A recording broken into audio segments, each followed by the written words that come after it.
You're listening to the audio production of The Space Between Words by Michèle Phoenix, published by Thomas Nelson and read by Simona Chitescu-Weik. When the Paris attacks occurred in November 2015, the fabric of my spirit felt bloodied. This was the nation that had cradled my childhood, that still flows through my veins like its meandering Seine and rises in my memory like its towering Eiffel.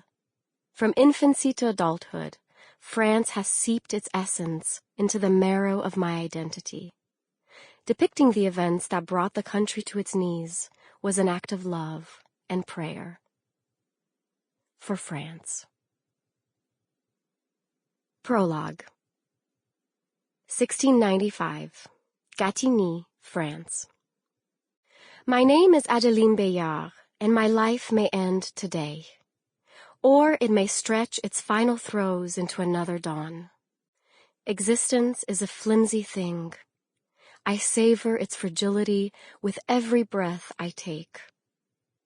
I made a promise weeks ago, the night my family tore apart, to trace the winding path that led us to the brink of our extinction.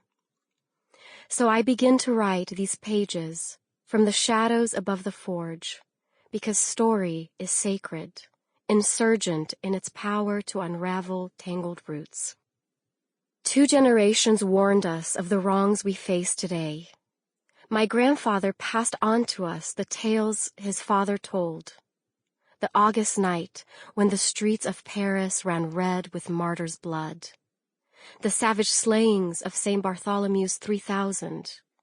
The wave that surged over city walls and seeped its crimson into provincial soil, with tens of thousands more raped and branded, tortured and murdered for refusing to exchange their faith for the king's.